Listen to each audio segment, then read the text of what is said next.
साल मूर्ति हम तोहर बैठेबो, हर साल मूर्ति हम तोहर बैठेबो, हर साल मूर्ति हम तोहर बैठेबो। अचरा पंडित जी सो पढ़ेबो गे मैया, गे शारदा मैया पढ़ कौन बचबहु तरकारी की नौकरी सरकारी धरा दे गे शारदा मैया पढ़ कौन बचबहु तरकारी की नौकरी सरकारी धरा दे गे।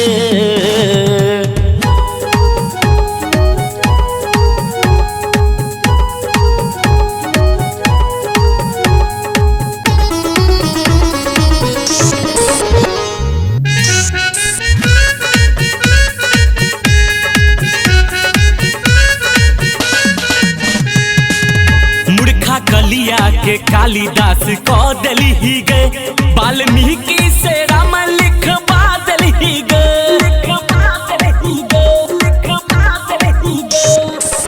मूर्खा कलिया के कालिदास को दिली गए, वाल्मीकि से राम लिखवा दिली गए। तहिना हमरो पर कृपा तू करही, एकटा सीट आरक्षित तू धरही गे मैया, कि अब हमर चहले ने कोनो होशियारी की नौकरी सरकारी धरा दे गे शारदा मैया पढ़ क नहीं बचबहु तरकारी की नौकरी सरकारी धरा दे गे।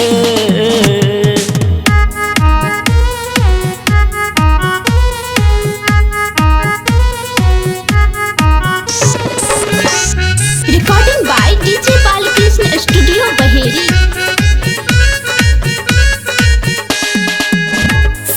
पढ़ल लिखल गए बेकार जेतै गए, कोनो नौकरी के जहु नहीं जोगार हेतै गे,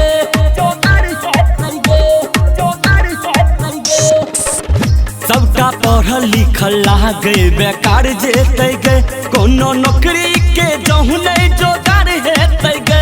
राइटर पंकज के सुन फरियादी, राम शंकर के असरा पूरा दी गे मैया, के बिना बाली भ गेलै जिंदगी बेकारी की नौकरी सरकारी धरा दे गे शारदा मैया पढ़ क नहीं बचबहु तरकारी की नौकरी सरकारी धरा दे गे।